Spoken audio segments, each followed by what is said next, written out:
Welcome, dear viewer.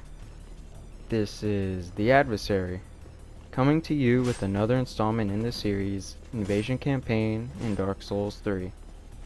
We are invading in the first DLC, Ashes of Ariandel, and I'm going to include invasions from all the areas in it because not all the areas are big enough for me to consider a separate video invading in them.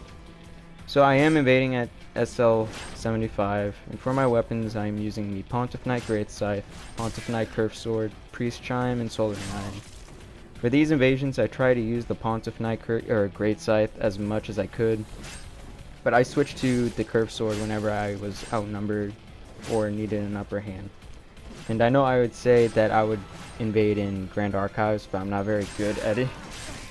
Making caster builds, so it might take a little while, but this is what I got in my off time. But just to get right into it, the Pontiff Knight Great Scythe. So I know that the Corvian Scythe is probably the go-to scythe for most people, or maybe Frida's Scythe, with it having with the Corvian Scythe having the longest range and bleed. The Pontiff Scythe is still a formidable weapon with its bleed and frost. And since it is a scythe, it does have special properties, such as chip damage through shields, headshot multiplier, which deals more damage and more poise damage, so you can stagger sometimes people with or hyper armor. And it does have that sweet spot mechanic to where hitting with the actual blade part of the weapon does the full damage, but whether or not that's a con is up to you. Personally, I think scythes are a tricky weapon to use, but rewards your spacing with damage and all that, and kind of uses the bleed as a sort of backup option if you can't land the sweet spot.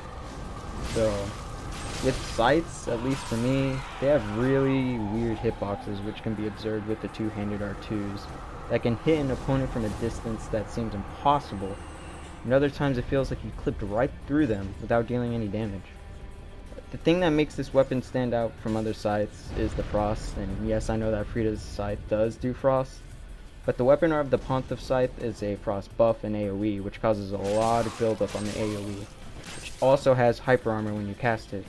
So maybe on a more focused build, like a luck build, you could probably draw out its true potential with its bleed and frost capabilities, maybe proccing both.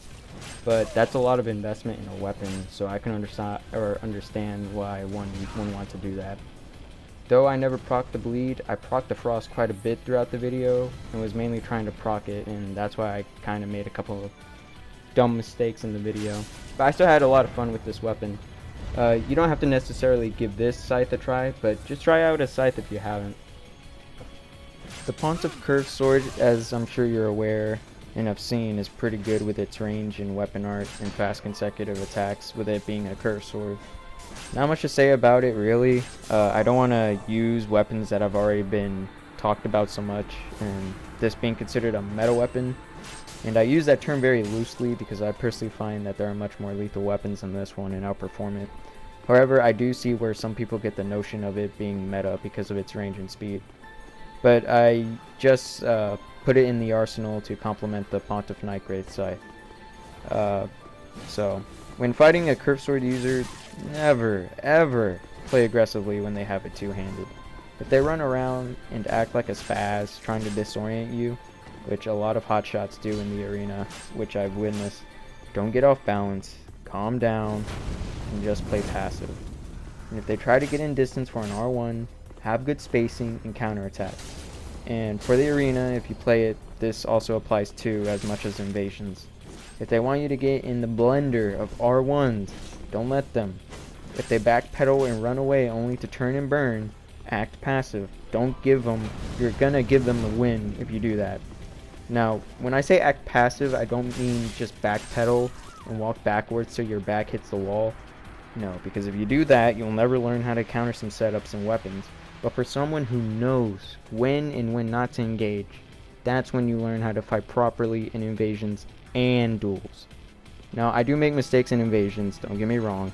I'm only giving advice to those who may not know how to necessarily fight curved swords because they can be tricky to fight. Just don't let the curved sword user capitalize on your rolls because that can decimate you. And he/she can defeat you with no problem. Just time your rolls, be observant on the user's mannerisms on how passive or aggressive they are. And the same can be said about other weapons too. So before I get to the Soldering Iron, I want to just say that the Priest Chime is a good choice for invaders who want to regen health in a long invasion without the need of Estus. Albeit it's very slow, but it's good too because you only need 10 faith and 13 FP to cast the weapon art. I really only threw it on just in case I ran out of Estus and had to wait for the host to become aggressive. And if you pair up the weapon art with a Sun Princess ring or Blessed weapon, you can regen that even faster.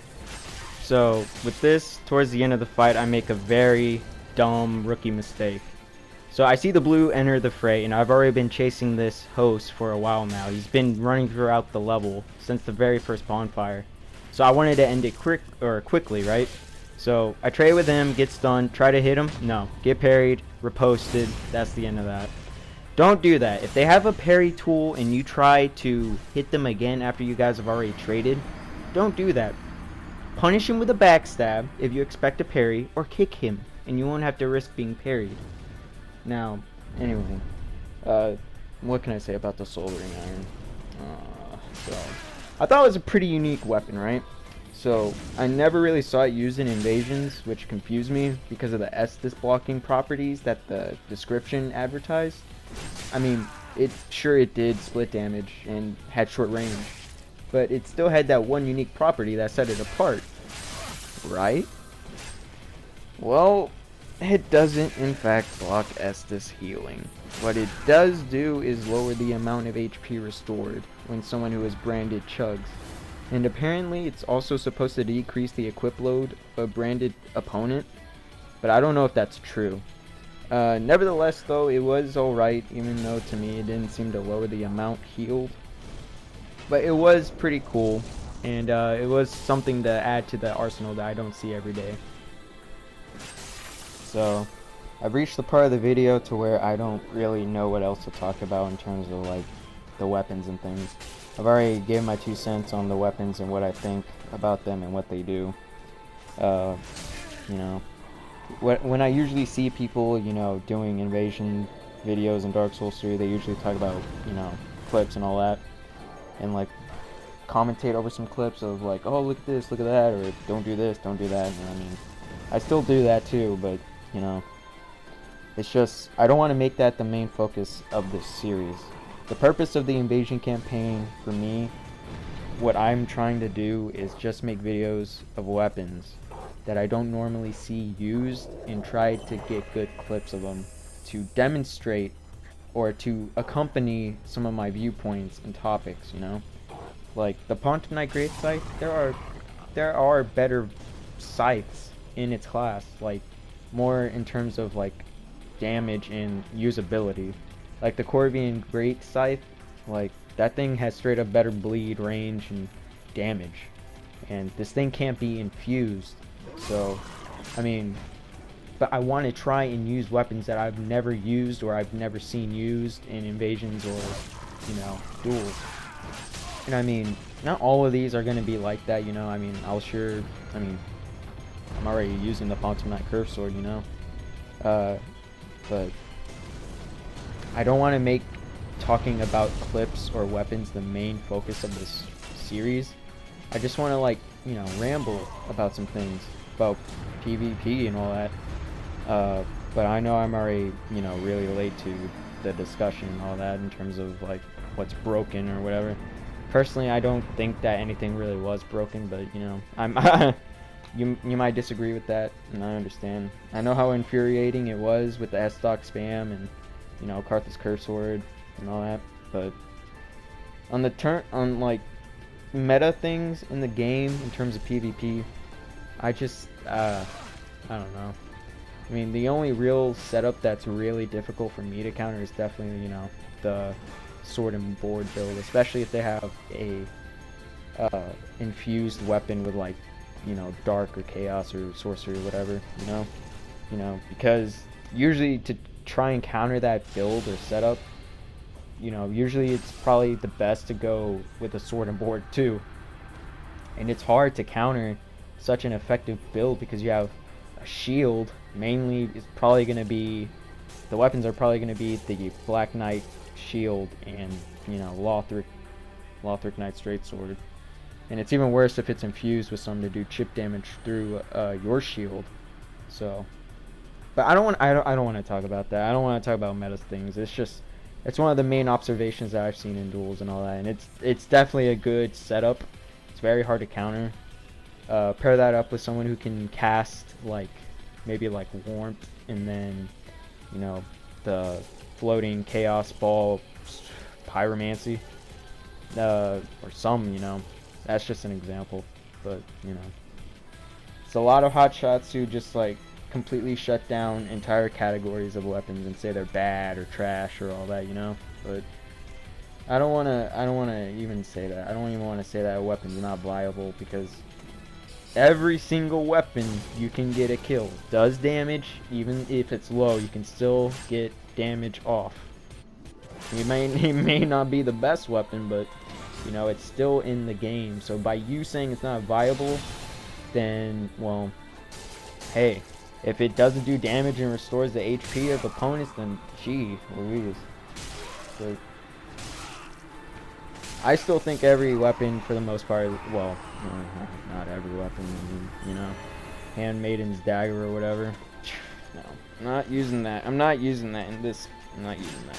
I'd rather use the Broken Straight Sword, Wooden Great Hammer, and all that before I use that.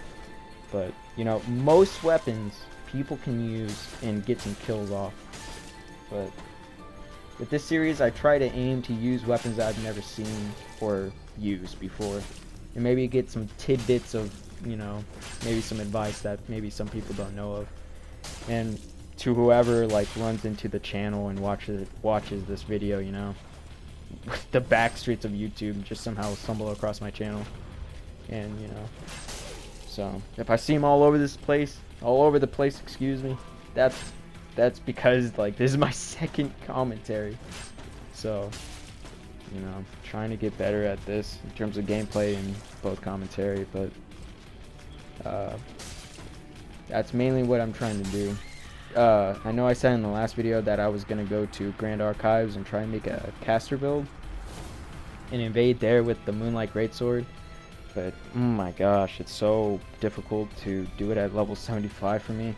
Like, I don't know the very first thing about caster builds. I don't know how to, like, set up, like, FP, allot my Estus, my HP, and all that. It's a good way to step away from all the builds I usually see. You know, go with a caster build and just steer away from the usual melee builds. But man, it's like, I would probably have to go to 120, but I don't want to go to that level. That's just crazy, because most people, I've already discussed about that in my last video. I'm not going to talk about it here, but needless to say, I don't want to invade at 120. So maybe I'll probably have to go to, like, maybe SL90 or something. We'll see. But I'm trying to stick it at level 75, but I realize that's probably not gonna happen. I'm probably gonna have to go to a higher level to allot stats to both FP, you know, HP, stamina, and all that. So trying to go with the intelligence build to fit the theme, and the first couple invasions, because I have invaded there before, really difficult to honestly to just fight there, because even though you do split damage, and the Moonlight Greatsword is pretty good, don't get me wrong, like, you can deal like 300 damage even at level 75 to people, but the problem is that I have to allot, I'm trying to put spells as well, you know, ranged options, and trying to allot stats to both FP and HP, stamina, and all that. It's really difficult for me, at least, because I've never made a caster build in Dark Souls. So, you know, if the invasion campaign continues to Grand Archives, the next video, then it's either going to be very mediocre or very just plain bad or boring, which I don't want. I want to make at least, you know, somewhat decently thought out, planned builds, you know? So I guess, if anything, if it does continue, it's probably not going to be at Grand Archives. Maybe it might be, but I'm going to have to, like, get more footage of me at, like, a higher soul level and stuff. Oh, yeah. I remember this. The big hat took a divine blessing just now, and he ran out of Estus because I punished him too much with the curve sword. That's one good thing about the curve sword and invasions, is that usually a lot of people, at least the hosts and phantoms and all that, they usually act really aggressive. Like really aggressive. Like they charge into mobs head first and they don't even care. They just want to get you out of the world, so having the curved sword to punish their aggressiveness is so satisfying. Mainly because I just get so mad mainly when that happens. I'm like, my gosh, dude, you're like running past all these enemies, you're not even caring, you're just trying to get rid of me. Like, come on, just I don't know. I guess it works in my favor, but I'm like, you can play better than this. Just take out the mobs like carefully, something at range at least. Like most people that I invade, I see they use bows and stuff. And watch this, the big hat is gonna. He's like, oh no, you're not having my Estus. It's black crystal out. Yep. It is what it is. I mean, I'm not gonna fuss about it. It is in the game. You can opt out of an invasion if you want, but you know, it doesn't take away from how, like, you know, how aggravating that is.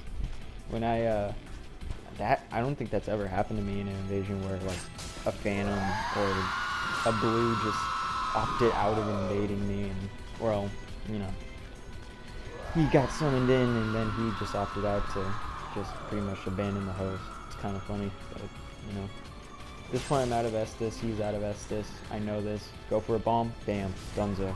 So the host already fell into the arena. I already know this. After a while, he actually just ended up going through, and yep, that was like a 20-minute invasion, not successful. In this invasion, I failed terribly. I don't know what happened. Just failed terribly. Even I can make mistakes. I was so focused on dealing cross that I actually just took all this unnecessary damage. And I don't know what I was thinking here. I was like, oh, side of it is a rapier, I can do this, and then bam, nothing. Dunzo. See, like, I'm not just gonna like pump victories into these videos, because, you know, I usually see that a lot, to where they just include victories and all that, people, but even I die, everyone dies embarrassing deaths. Like, you know, one moment you're like on top of the world, and then the next you're like trash, the next invasion. But, you know, it comes with the territory for invading, and, you know. But the next video, in fact, I'm actually working on 3 technically. I'm working on the Grand Archives, the next installment of the invasion campaign. I'm working on a darkest dungeon related video that's gonna like kind of mix in Darkest Dungeon with Dark Souls a little bit, you know. I'm not gonna give too many details on that, but I am kind of working on that too. I mean, don't expect something like big or something, you know. It's just a little something that I kind of wanted to do, especially because I kind of like the original soundtrack of it and stuff, and I kind of wanted to implement that into Dark Souls. So in the next video is going to be a secret for now, but it is going to involve this armor setup. I guess you could say it's like a character, and I know some people hate OCs and characters and all that, but you know what, I wanted to just say whatever and just do it at this point. So that is the reason why I am doing this, is because I am partly inspired by can't remember the YouTuber, but this person did a, not even like a like an optimal setup, just a setup to where it looked fun, like the video was fun, I liked it a lot, and I wanted to maybe pay a homage to that, or at least, you know, give like a tribute or something to that, because what I saw on that video made me realize how much fun that I am missing, and like still be like still have victories in invasions, because usually when you invade, you know, you're trying to kill the host and, you know, win and all that, but once you get into that mindset of like just have fun, have good fights, don't don't be bitter about defeats and stuff. If once you have that mindset of just don't expect to win and just have fun, that's when you start liking invading. At least that's what happened to me. Of course, not everyone has that same mentality and all that, and I understand, because some things in invasions are just very they're just infuriating at times. But I've been enjoying invading a lot, but it's one of those things that you have to try it out for a little bit, get used to the rules, if any, and to like the difference between duels and invasions. Because in invasions, no rules, this, use dirty tactics, do all that, taunt, all that. But it's just part of it.